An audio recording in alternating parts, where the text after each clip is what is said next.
Ya, jadi kita lanjutkan lagi pentingnya mempelajari teologi sistematis. Kita sampai di sini tadi. Ya, ini pertama sebagai amanat agung perintah Tuhan Yesus.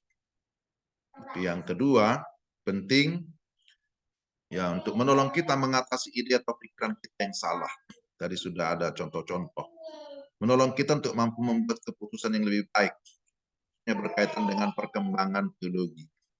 Jadi ada macam-macam teologi yang muncul ya.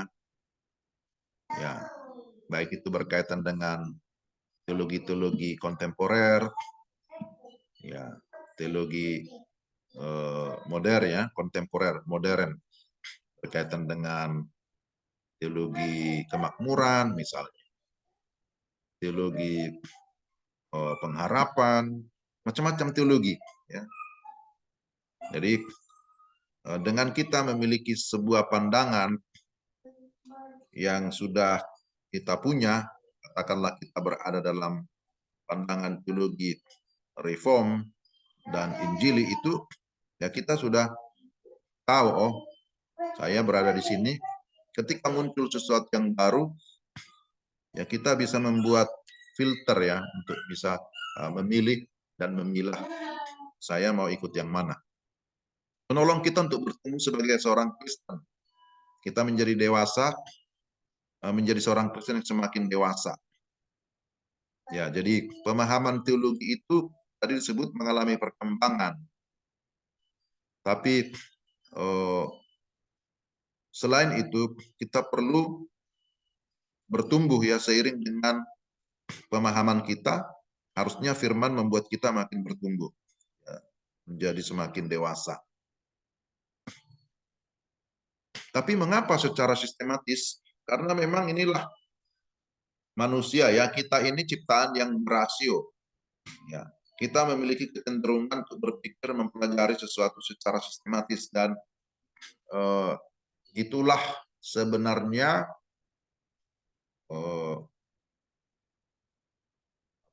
sifat ya atau naluri kita ketika Tuhan menciptakan kita. Tuhan menciptakan kita menurut gambar dan rupa Allah ya, Kejadian 1:26. Menciptakan kita menurut peta dan teladan Allah. Dan Allah kita itu adalah Allah yang memang teratur ya, yang sistematis. Dia menciptakan semuanya secara teratur ya. Hari pertama, hari kedua, hari ketiga, keempat, kelima, dan keenam. Ya, diciptakan secara sistematis dengan urutan-urutan kronologi yang bagus sekali. Sehingga tidak ada persoalan ya, tidak ada kekacauan, tidak ada chaos ketika penciptaan itu. Dia menciptakan terang terlebih dahulu, baru menciptakan benda-benda penerang gitu ya. Bagaimana kalau sebaliknya ya kacau. Dia menciptakan dulu daratan, baru tumbuh-tumbuhan dan seterusnya, baru terakhir manusia. Nah, kalau manusia diciptakan lebih awal, ya manusia mau tinggal di mana? Manusia mau makan apa? Dan seterusnya. Jadi Allah itu bekerja ya menciptakan dengan sistematis. Nah, karena kita adalah gambar dan rupa Allah, tentu kita mau juga seperti Allah yang mau teratur, mau sistematis. Jadi seperti itu. Dan ini nanti akan teraplikasi juga ke dalam layanan atau khotbah kita misalnya. Orang yang suka belajar teologi sistematika, maka dia akan terpengaruh, artinya dipengaruhi juga dalam semua pelayanan yang lain. Dalam pola pikir, ya dalam khotbah, dalam pengajaran, maka dia mau ada sistematikanya. Ya, ada poin-poinnya yang membuat orang lain yang diajar ataupun yang dikhotbahin itu lebih mudah untuk mengerti. Saya harap begitu ya Bapak ya, karena ini juga menjadi pengalaman saya.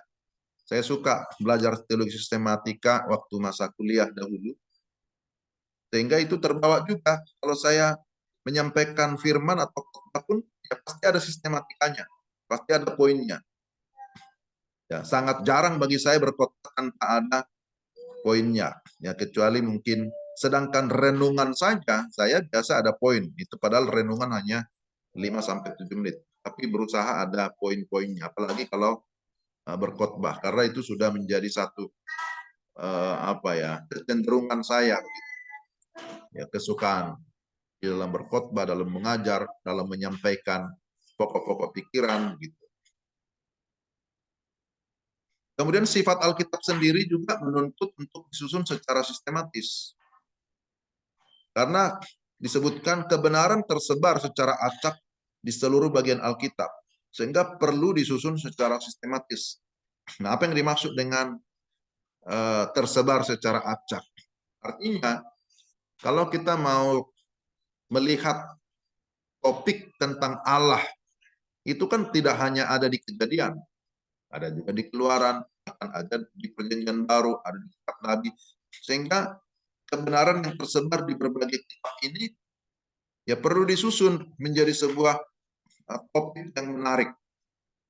Demikian juga dengan doktrin-doktrin yang lain. Bicara misalnya tentang Roh Kudus atau tentang Yesus. Nah, itu kan semua ada tersebar di berbagai kitab. Maka teologi sistematika berusaha untuk menyusunnya secara sistematis, sehingga kita lebih mudah untuk mempelajari. Nanti Bapak misalnya belajar tentang Kristus atau Kristologi, kan di sana akan disebutkan, wah, bicara tentang pribadi Kristus, bahwa dia adalah Allah, dia adalah Tuhan. Maka disebutkan bukti-bukti ketuhanan Yesus. Kan itu tersebar di mana-mana, bukan hanya di kitab Matius, tapi di kitab-kitab yang lain. Kemudian disusun. Bukti-bukti kemanusiaan Yesus, diambil dari berbagai kitab, disusun. Ya, itu contohnya. Bukti-bukti tentang penyalipan Yesus, diambil dari berbagai kitab. Nah, itu. Jadi ada ayat ini disusun, sehingga waktu kita mengkhotbahkan, itu akan lebih lengkap ya informasinya. Lalu kita juga menghindari bahaya pengajaran sesat. Jadi pengajar sesat itu sudah ada sejak Alkitab ada, ya sudah ada pengajar sesat. Di dalam Alkitab sendiri juga diingatkan oleh para rasul, ya, waspadalah terhadap pengajar-pengajar palsu, waspadalah terhadap pengajar sesat yang berusaha untuk mengacaukan iman Kristen. Nah, itu Paulus juga katakan waspada. Ya, Petrus juga ingatkan karena ada pengajar-pengajar sesat, pengajar palsu. Misalnya di Galatia, Paulus mengingatkan hati-hati terhadap pengajar-pengajar palsu yang menambahkan sesuatu yang lain kepada Injil, gitu ya. Jadi bagi Paulus berkata Injil itu sudah cukup, sudah sempurna. Jadi jangan ditambah-tambah lagi dengan yang namanya apa? Ya, hukum Taurat misalnya. Jadi tidak ada Injil plus gitu ya, tapi Injil yang murni sudah. Ketika bicara tentang Injil Yesus Kristus, nggak perlu lagi ditambahkan kepada Injil itu sesuatu yang lain untuk keselamatan. Maka Paulus berkata, kalau ada orang menambahkan sesuatu kepada Injil yang aku beritakan, terkutuklah dia.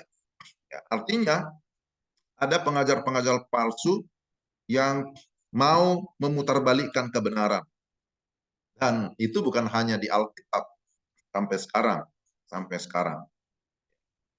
Muncul lagi berbagai Injil yang lain, kan gitu ya. Dan ada Injil Thomas, Injil Barnabas, Injil Petrus, dan seterusnya. Nah, kita waspada terhadap pengajar palsu. Maka dengan memahami teologi yang benar, kita bisa memberikan jawaban akan iman kepercayaan kita, ya, sekaligus melawan setiap tantangan dari pihak luar. Alkitab adalah sumber doktrin Kristen. Ya, tugas orang Kristen adalah untuk menjelaskan doktrin itu dalam sistematika yang baik dan di dalam konteks yang tepat, sehingga dapat menjawab pertanyaan apa yang diajarkan oleh Alkitab kepada kita untuk zaman ini. Jadi ketika Bapak-bapak belajar tentang hermeneutika, maka di sana ada hal-hal yang harus diperhatikan dalam prinsip-prinsip penafsiran Alkitab ya. Jadi perlu dilihat konteksnya, iya konteksnya. Perlu dilihat latar belakang sejarahnya, iya. Perlu dilihat latar belakang penulisnya siapa, iya. Semua diteliti. Tapi semua kebenaran-kebenaran yang sudah diteliti itu kan ujung-ujungnya kan harus ada namanya bagian aplikasi ya. Jadi dalam hermeneutika ada 3 bagian besar. Ada observasi, ada interpretasi, lalu ada namanya aplikasi. Itu. Jadi observasi, interpretasi, dan ada aplikasi. Observasi itu adalah pengamatan secara umum. Tapi interpretasi itu adalah penafsiran secara khusus. Tapi aplikasi itu berbicara apa yang diajarkan oleh Alkitab kepada kita untuk zaman ini. Gitu loh. Nah, apa yang kita lakukan setelah kita mengetahui kebenaran?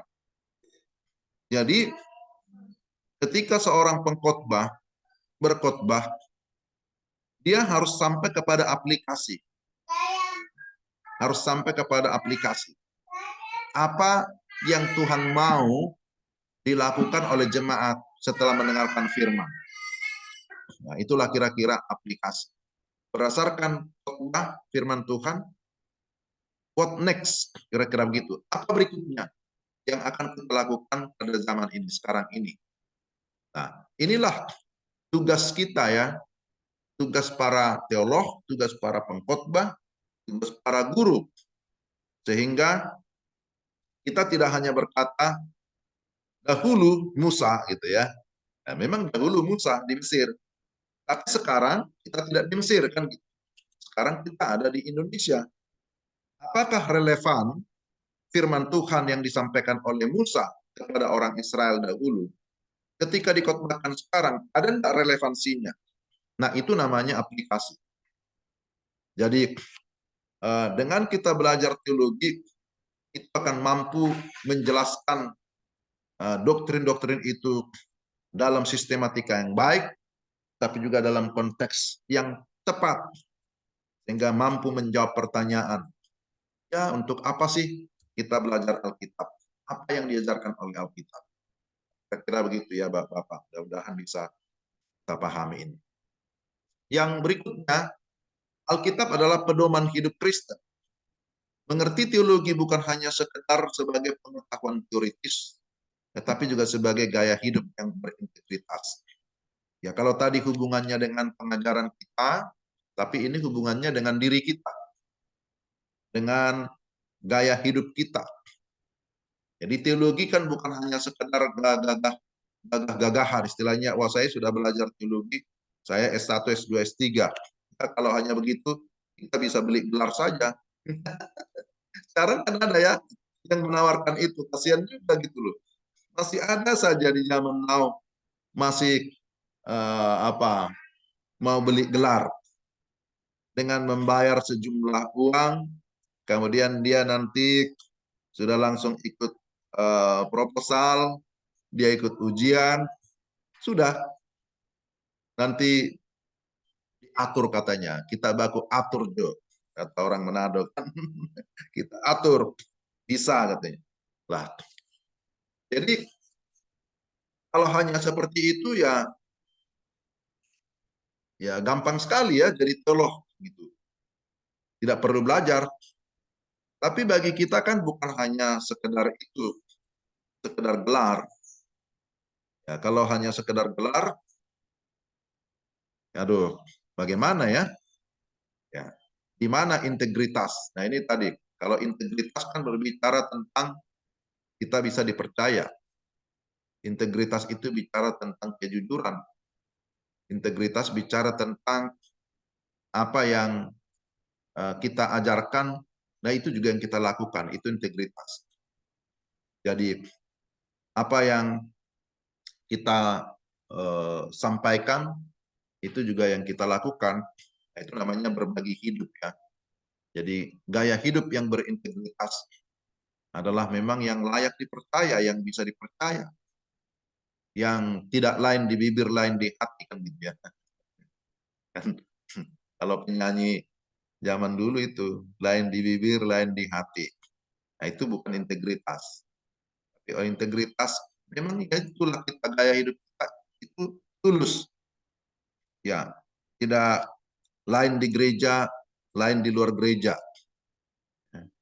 Lain di mimbar, lain di rumah. Di gereja ramahnya luar biasa. Tapi giliran di luar gereja tidak ada lagi keramahan. Nah, kan yang bukan begitu integritas. Ya. Jadi saya kira firman Tuhan ini jelas ya. Saya coba lihat dulu. 2 Timotius 2,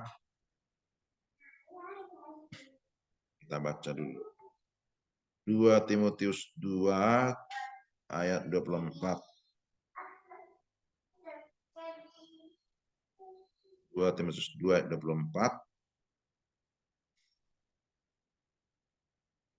Mulai ayat 23 ya. Hindarilah soal-soal yang dicari-cari, yang bodoh dan tidak layak. Kau tahu bahwa soal-soal itu menimbulkan pertengkaran.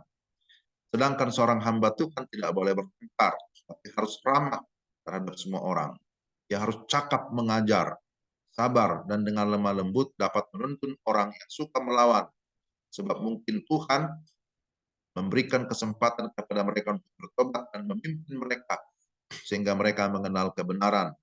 Dan dengan demikian mereka menjadi sadar kembali karena terlepas dari jerat iblis yang mengikat mereka pada kehendaknya. Gaya hidup yang berintegritas ya, banyak contoh diberikan di sini. Hamba Tuhan bagaimana ya, yang harus memiliki kecakapan. Keutuhan, keseluruhan kebenaran firman Tuhan yang bersistem sangat dibutuhkan oleh pekerja Kristen yang efektif. Jadi waktu kita mempelajari teologi sistematika, ya ini masuk ke dalam sistem kan gitu ya, yang sudah teratur itu, yang sudah tersusun itu, nah itu sangat kita butuhkan ya untuk bisa melayani lebih efektif. Kalau kita sudah mempelajari teologi sistematika, memahami teologi sistematika dengan baik dan benar, maka sebenarnya kapanpun dan di mana kita pasti bisa berceramah, pasti bisa berkhotbah karena topik-topik teologi sistematika itu akan memudahkan kita untuk bisa menyampaikan pengajaran. Jadi itu juga pengalaman saya. Nah, kita mau menyampaikan topik apa, ya langsung mudah karena kita belajar teologi sistematika. Hanya sekarang ini kita baru di pengantar ya. Ya, bagian dari teologi sistematika itu banyak. Pengantar ini belum semua, ya ini belumlah ya namanya pengantar. Apa syaratnya belajar teologi sistematik? Ya tentu pertama-tama percaya dan mengakui otoritas atau inspirasi Alkitab. Pengakuan akan otoritas Alkitab adalah hal mendasar. Karena teologi harus dibangun di atas dasar Alkitab. Dan sang autor Alkitab adalah Allah sendiri. 2 Timotius 3 ayat 16. Ya, dalam 2 Timotius 3 ayat 16 dikatakan segala tulisan diilhamkan Allah. Ya, segala tulisan diilhamkan Allah. Istilah diilhamkan artinya itu dinafaskan oleh Allah. Artinya keluar dari Allah. Sehingga berdasarkan 2 Timotius 3 ayat 16, kita meyakini bahwa Alkitab itu adalah berasal dari Allah. Berasal dari Allah sama saja mengakui, yaitu memang autornya atau pengarang utamanya adalah Allah. Sehingga otoritas Alkitab itu terletak pada Allah sebagai autor. Jadi authority, berarti otoritas Alkitab ada pada Allah, bukan pada manusia. Sekalipun para rasul, para nabi, bahwa otoritas firman itu bukan terletak pada pengajar. Enggak ya. Bukan terletak pada nabi. Bukan terletak pada rasul. Mereka hanya penulis, mereka hanya penerus firman Tuhan yang dipakai oleh Tuhan, tetapi yang memberikan kuasa adalah Allah yang merupakan sumber daripada Alkitab firman Tuhan. Jadi ini yang menjadi syarat utama kita ya. Belajar teologi sistematik, ya dasarnya ya percaya enggak bahwa Alkitab itu diinspirasikan. Ya mungkin bagi kita ini hal yang sederhana atau ya sepele, tapi sebenarnya tidak sesederhana, tidak sesepele yang kita bayangkan, karena sudah banyak di dunia ini yang tidak menerima otoritas Alkitab. Banyak orang yang tidak percaya tentang inspirasi Alkitab. Banyak orang yang tidak menerima Alkitab adalah firman Allah tanpa salah. Banyak orang tidak percaya bahwa Alkitab adalah firman Allah 100%. Ya, banyak. Sekalipun orang teolog, sekalipun orang Kristen, ada yang berpendapat, ya Alkitab itu kan hanya berisi firman Tuhan. Adalah sebagian firman Tuhan, sebagian bukan. Ada yang berkata Alkitab hanya tulisan kuno saja, tulisan manusia. Ya, tidak beda dengan buku-buku lain. Macam-macam pendapat. Karena seiring dengan semakin maraknya teolog-teolog liberal ya yang berpikir secara bebas menurut pikirannya masing-masing. Itulah juga cikal bakal munculnya teologi kontemporer atau teologi modern itu didasari dengan pemikiran yang liberal yang mendasarkan semua kepada rasio manusia.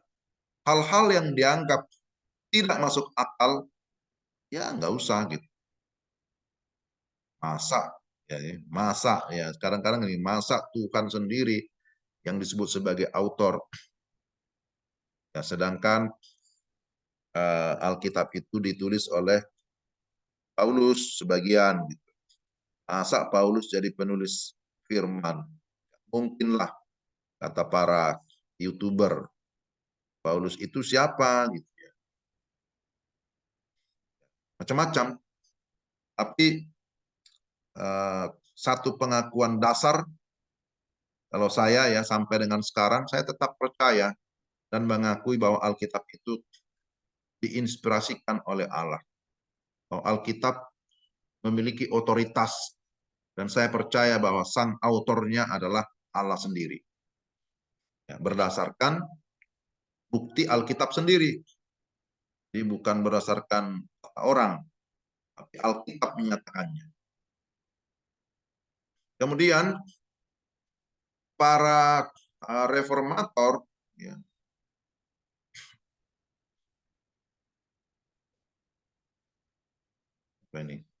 menyebutkan bahwa iman itu memiliki 3 unsur ya. Ketika kita berkata saya beriman, saya percaya, maka di dalamnya ada unsur pengetahuan intelektual tentang Kristus. Disebut dalam istilah Latin sebagai notitia.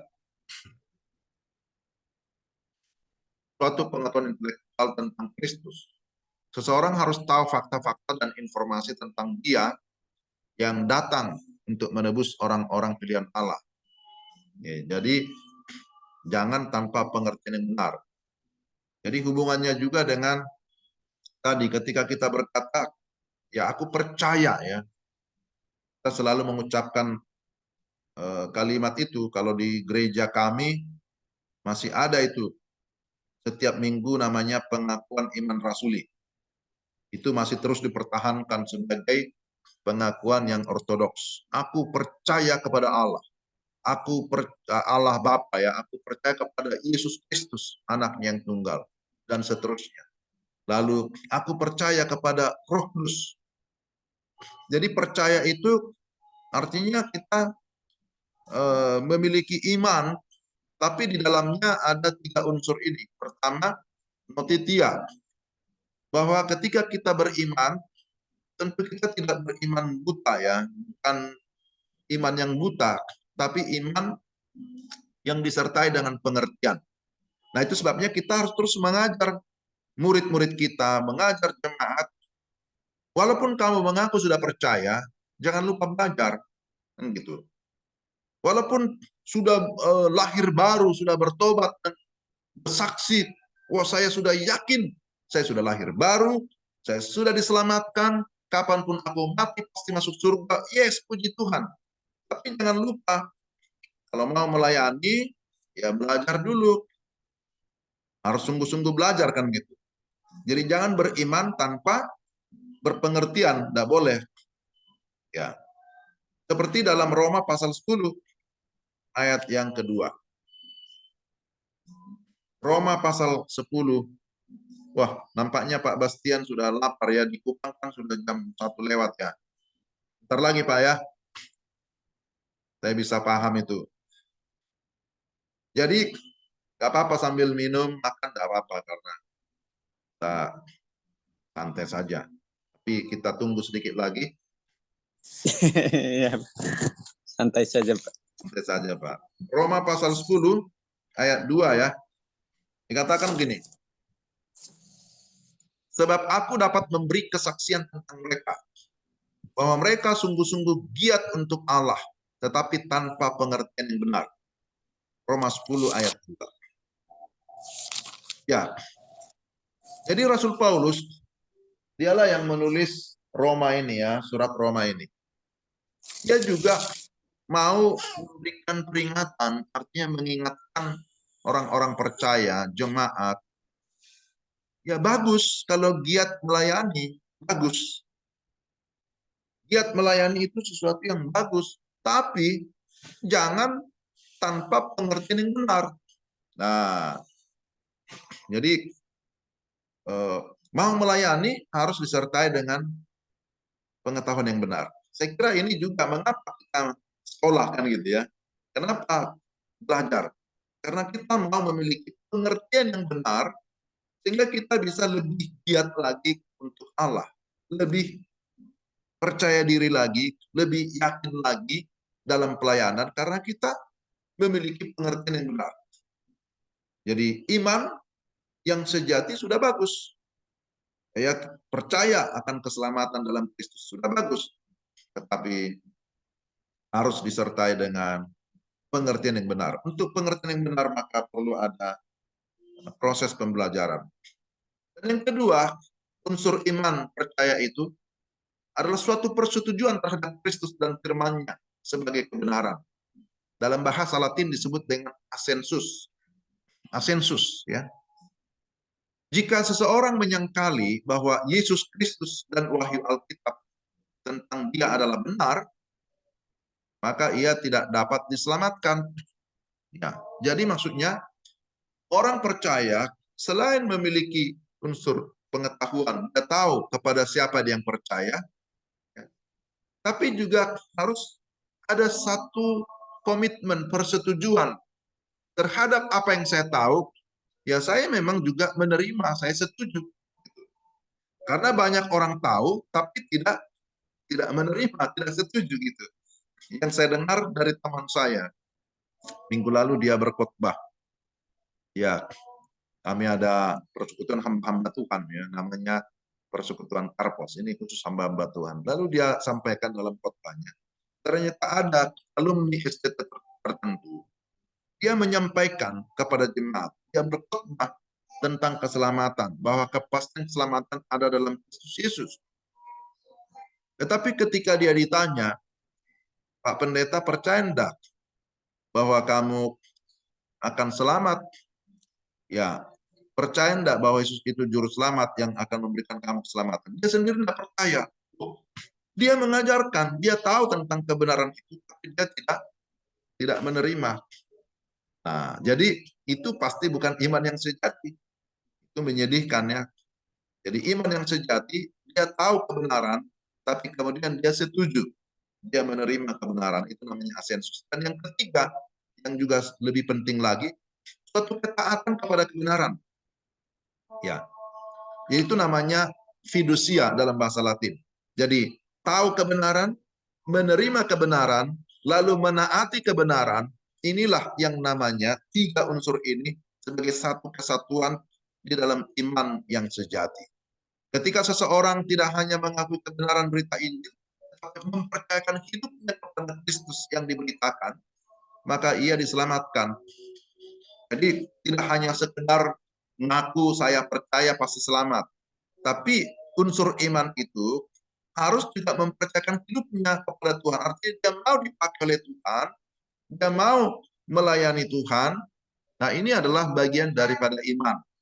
Akan seperti itu. Jadi disebut dengan istilah fiducia. Fiducia. Di dalam bahasa Latinnya.